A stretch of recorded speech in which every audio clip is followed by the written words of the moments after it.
এক্ষেত্রে হয়তো আপনি আরও অনেক চাপ অনুভব করেছিলেন। আমি শুনেছি যে তৃতীয় পর্ব লেখার আগে আপনি কোরআন শরীফ বুকে জড়িয়ে ধরে রাখছিলেন। এই ঘটনাটা বলতেই হবে। তৃতীয় পর্ব লেখা হয় না, অনেক দিন ধরে অস্থিরতায় ভুগি, রাতে ঘুম হয় না। মানে লেখার কষ্টটা যারা লেখক তারা ছাড়া পৃথিবীর কেউ বুঝবে না। অনেকের ধারণা কি তো কোনো বিষয়ই না, কাগজ কলম নিয়ে বসলেই তো লেখা যায় গড়গড় করে। সেটাই। ব্যাপারটা তো তা না। লেখক তো আসলে কাগজ কলমে লেখেন অনেক পরে। লেখক তো আগে লেখেন তার মাথায়, তার মগজে। লেখাটা তো আগে তৈরি হয়। জি। তো কয়েকদিন ধরে খুব চাপ, নানা রকম পাঠক অভিযোগ করে লেখা শেষ হয় না। তাতে আমি বুঝতে পারি যে লেখাটা মানুষের পছন্দ হয়েছে। তো ঘুমাতে পারি না কয়েক রাত, ছটফট করি। আমার স্ত্রী মাঝে মাঝে উঠে জিজ্ঞেস করে কী হয়েছে, কোনো জবাবও দিতে পারি না। কী বলবো তাকে? লেখার কষ্টে ঘুমাতে পারি না, এটা কোন স্ত্রী মেনে নেবে বা পৃথিবীর কে মানবে?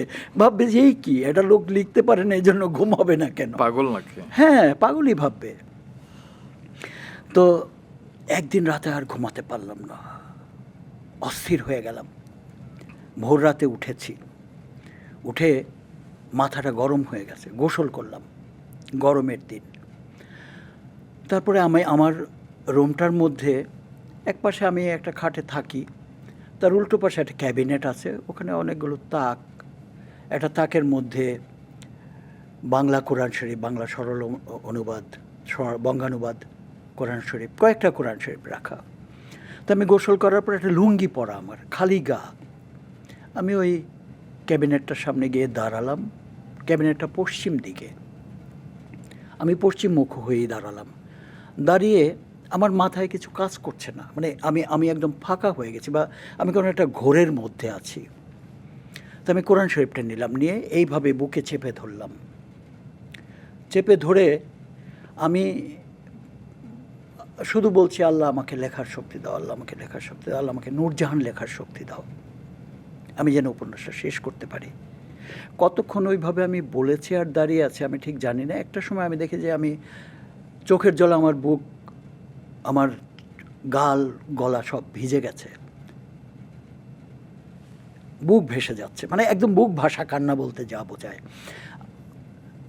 যখন টের পেলাম যে এরকম কাঁদছি, ততক্ষণে অনেকটা সময় কেটে গেছে। আমার মনে হয় আমি ভোরের আজান শুনতে পাচ্ছি।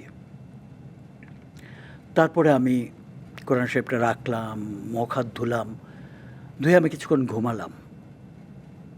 তারপরে আমার ওই ফ্ল্যাটটা, যে ফ্ল্যাটটা আমি মগবাজারে থাকতাম, এই ফ্ল্যাটটার ইন্টেরিয়র আফজাল করে দিয়েছিল। আচ্ছা। আফজাল তো অদ্ভুত মানুষ, সে নিজের ফ্ল্যাট অন্যকে দিয়ে করেছে। আমারটা দেখে বলছিল, আমার ছোট্ট একটা ফ্ল্যাট, বলে এটা আমি বানিয়ে দেবো। তারপর ওর মতো করে দিয়েছে, সুন্দর একটা লেখার গ্লাসের একটা টেবিল বানিয়ে দিয়েছিলাম, ছোট্ট, আমার রুমগুলো ছোট ছোট। তো ওই টেবিলটায় গিয়ে বসলাম। তারপর থেকে কন্টিনিউয়াস 7-8 মাসে কিন্তু আমি 600-700 পৃষ্ঠার তৃতীয় পর্বটা লিখে ফেললাম। একদিনও আমি আর আটকাইনি। বাহ! মানুষ মন থেকে চাইলে আসলে পুরো পৃথিবী তার পাশে থাকে। তুমি প্রকৃতি বলো, আল্লাহ বলো, জি, আল্লাহ তো বলবোই, আল্লাহই তো আমাদের।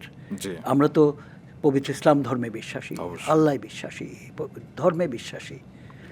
আল্লাহর রহমত হলো আমার উপর সেই মুহূর্তে, অবশ্যই। এটা আমি টের পেলাম।